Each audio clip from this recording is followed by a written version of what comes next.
going on. Today we're going to kick it old school.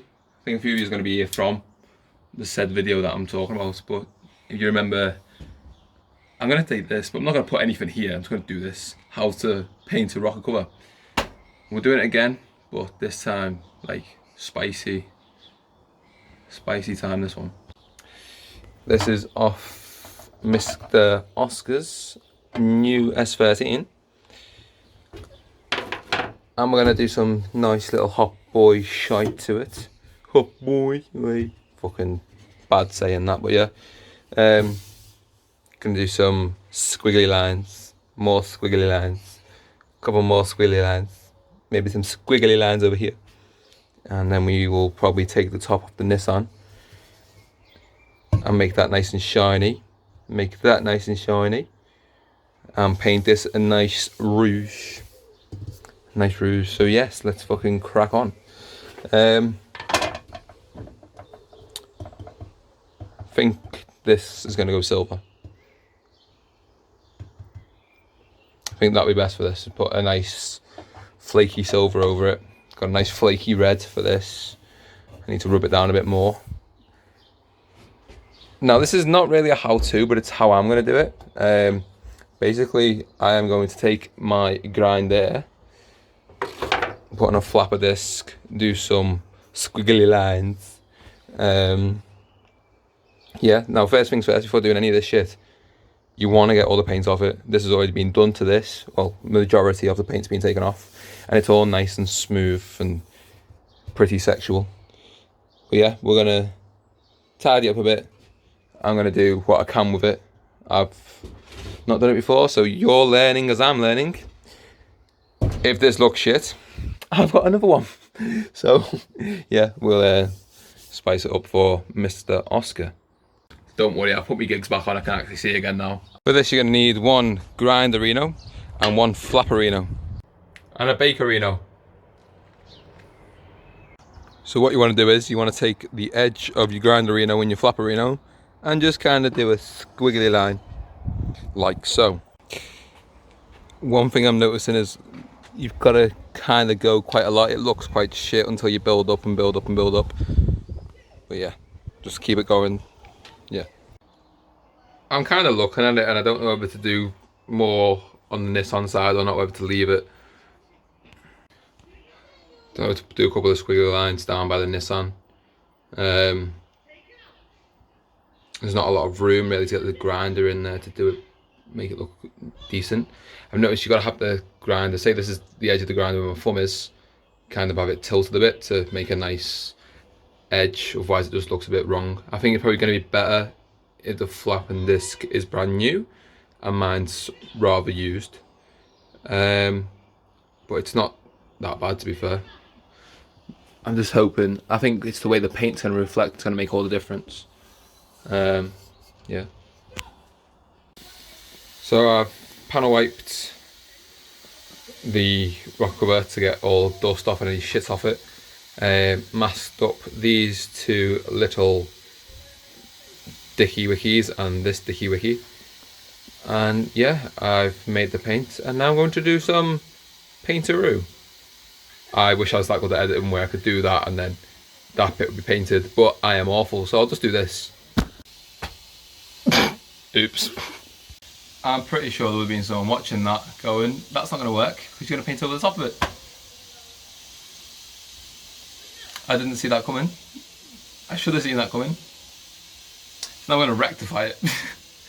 So I'm guessing I have to do the squiggly lines after I paint the fucking thing. Oh well, we're learning. Oh, I feel stupid. Oh well.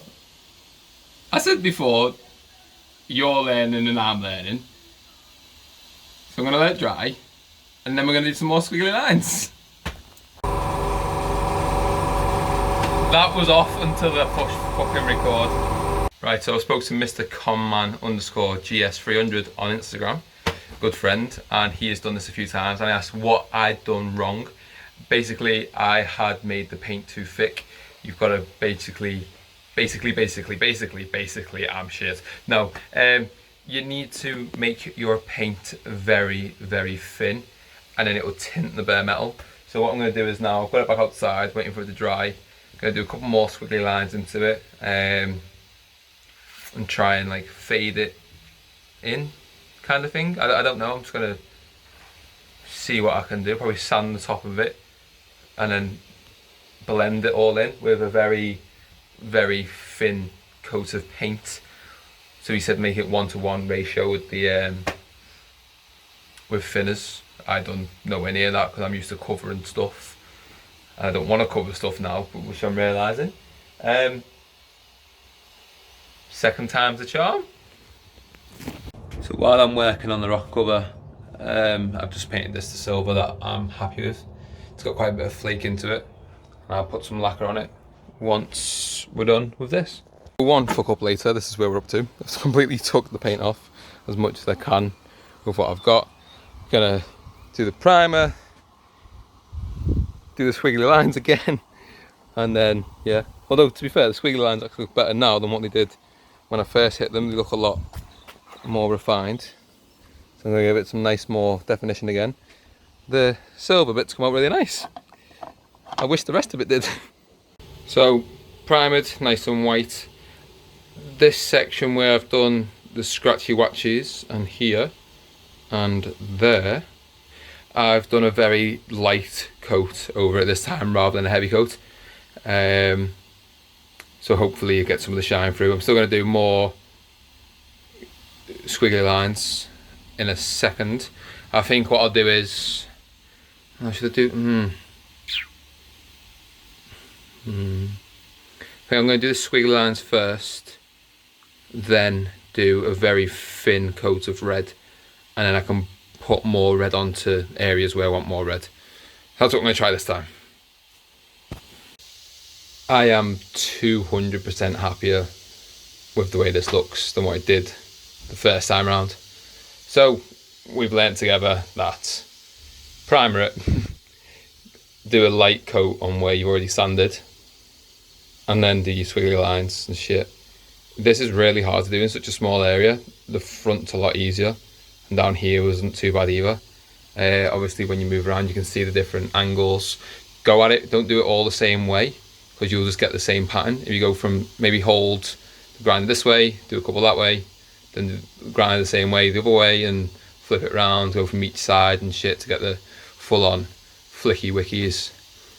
Yeah, so now paint it. This looks way better. Obviously the lines are more in your face. They're not as silver and that as much. Let me start again. They're not as in your face as I was hoping they're going to be, but probably when I lacquer that it's going to change.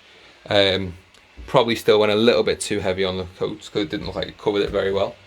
Then again, I suppose I didn't want it to cover it very well, but I wanted it to blend properly, and yeah, so it's looking a lot better. I'm gonna let it dry, and then we'll put it outside, and we can see what it looks like. Sick. Now it's dry. Put the coil pack cover on just so you can see what it looks like. I'm gonna sand down the Nissan now and the twin cam part and make it silver as well. And then lacquer it all. I think let's put a couple more in. I don't want to ruin it. No, I'm going to leave it like that. He's made up with that, so I've already sent pictures to Oscar and he's quite happy. The sun is so bloody warm, and probably when it's lacquered it's probably going to look a lot different anyway. So yeah, let's get that off.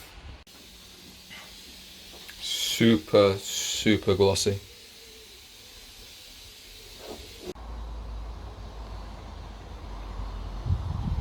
So yeah, I left the twin cam bit because I noticed when doing the Nissan I was getting very close to marking the red.